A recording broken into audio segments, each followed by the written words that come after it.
I went to a restaurant and had pelican for dinner. The food was lovely, but the bill was enormous. Today, I'm going to recap a 2021 action crime film called Below Zero. On a wet night deep within the rural area, a young individual named Chino is being pursued by an enigmatic figure who is relentlessly asking for details. When the stranger finally corners him, he violently assaults Chino, even though Chino swears he's clueless. Eventually, Chino is knocked unconscious. Upon regaining consciousness, he finds himself being buried alive by this enigmatic figure. In the urban region, police officer Martín bids his family farewell as he leaves for duty. He's just been reassigned to a new division, marking his inaugural day there. However, immediately upon his arrival, he's assigned a pivotal duty, transporting inmates alongside Officer Montesinos. Their journey is scheduled for nighttime, traversing the rural landscapes for a quicker route, minimizing exposure to the bitter cold.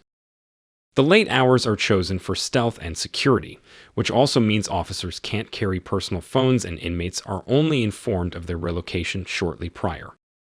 Upon reaching the prison, Martín and Montesinos are briefed about relocating 6 inmates.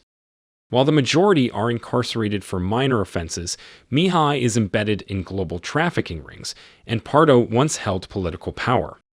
The remaining detainees are Golum, Ray, Nano, and Ramis, with Ramis secretly possessing a unique lockpick.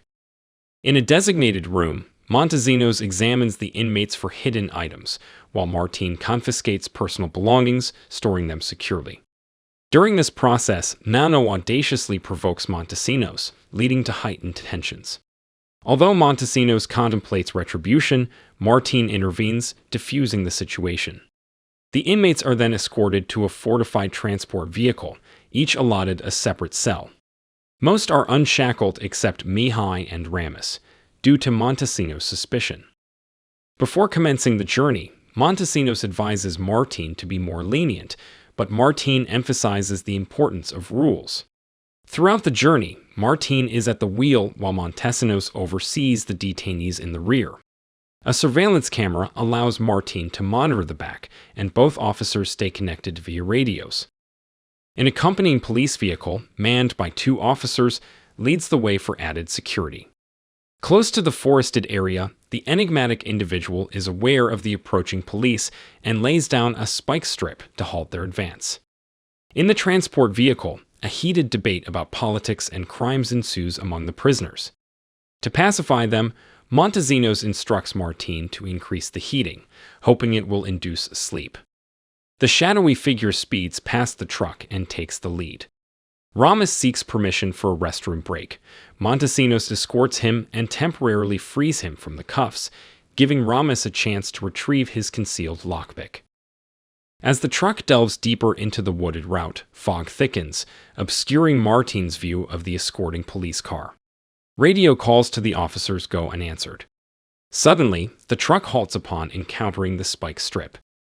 The inmates speculate the interruption could be a rescue operation orchestrated by Mihai's influential allies. With the police car visible, but no response from the officers, Montesinos steps out to investigate. In his absence, Mihai dismisses the rescue theory.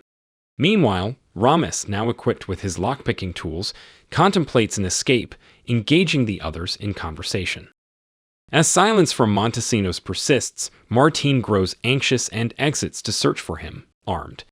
He discovers Montesinos unconscious and is ambushed by gunshots from the hidden assailant.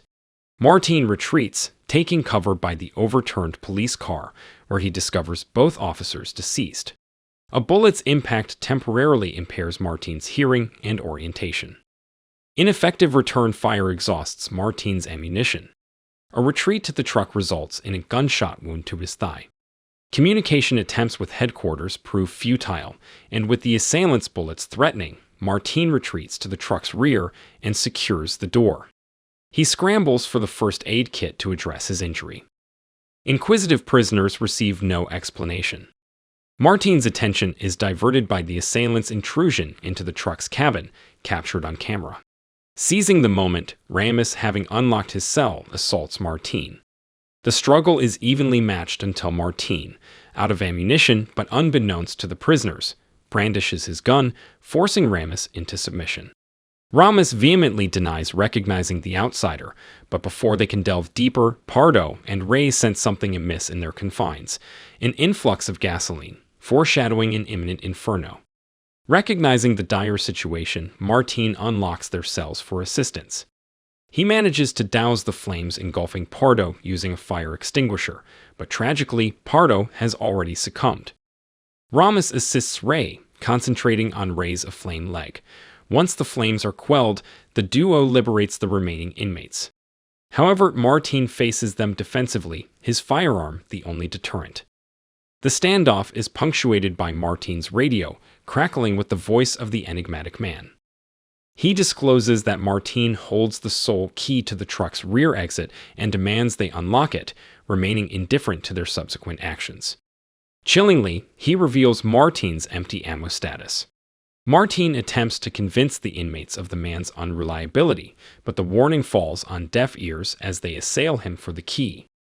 In the chaos, Martín inadvertently drops the key and strategically diverts their attention. Mihai retrieves the key, but a vigilant Nano spots this, snatches it, and fatally assaults Mihai with the fire extinguisher. The ensuing clamor for the key is interrupted by the radio. The unidentified voice addresses Nano directly, admitting his sole interest in him and offering the others freedom in exchange for Nano. The voice further warns of Nano's deceitful nature.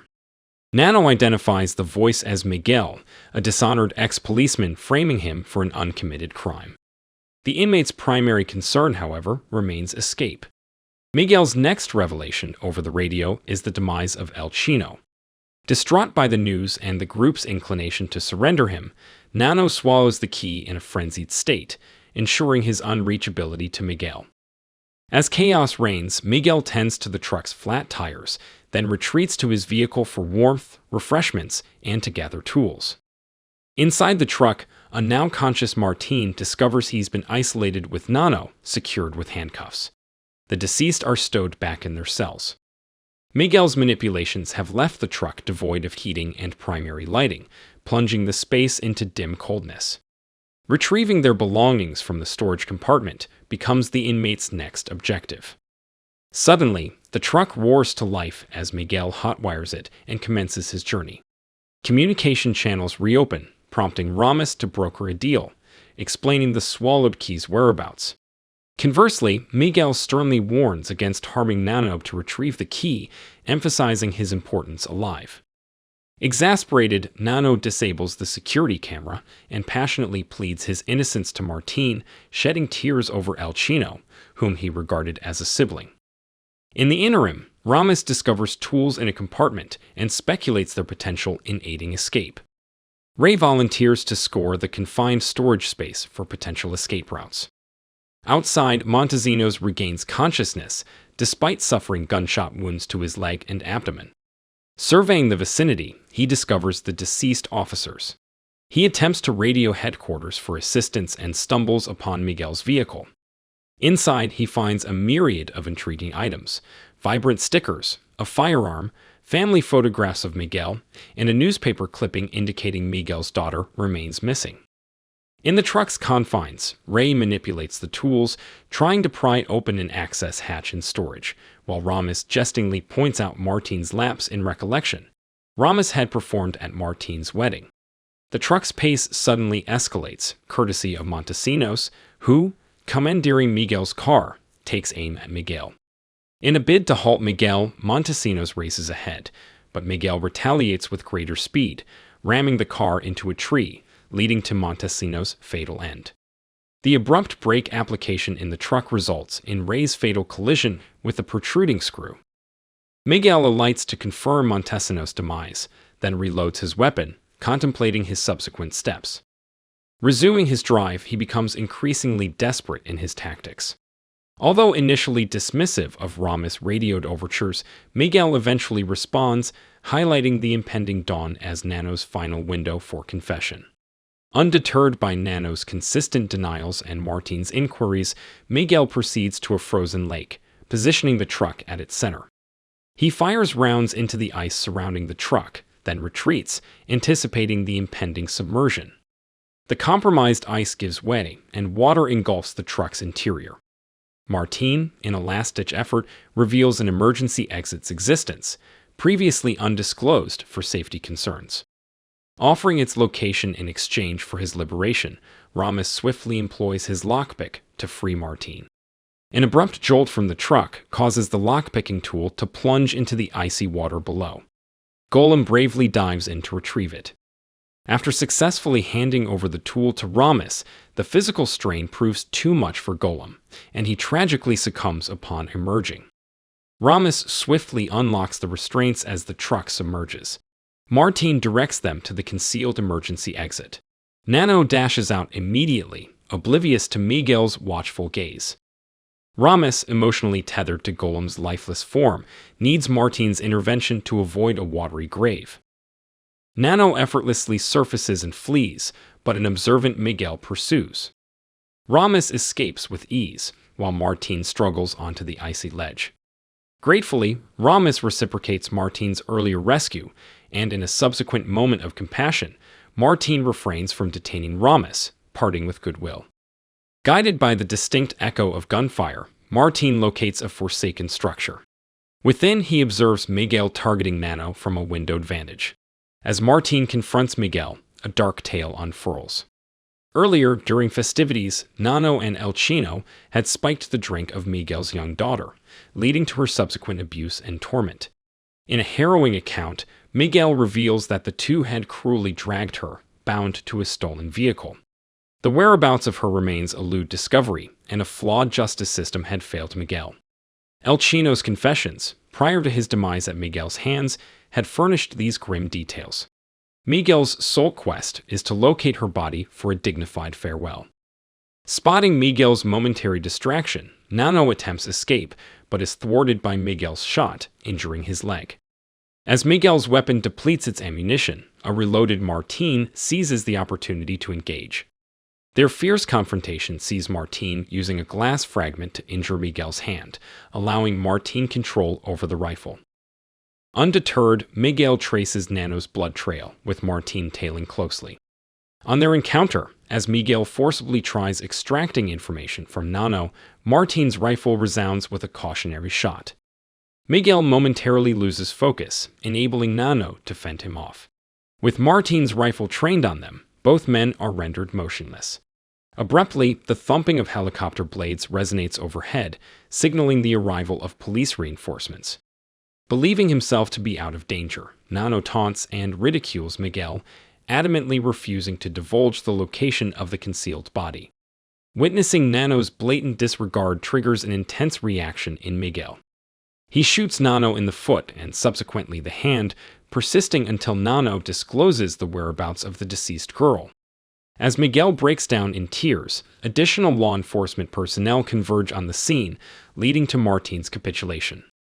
Fast-forwarding several days, a now resigned Martín visits the police station to collect his personal effects from his locker.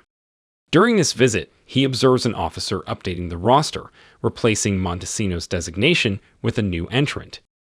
Exiting the station, Martín is engulfed in contemplation, pondering the intricacies and fallibilities of the justice system. If you enjoyed this video, don't be shy to hit the like button, and if you disliked it, hit the dislike button twice, just to be sure. It would be best if you watched the whole movie. Thank you very much for watching. Please subscribe for more videos like this.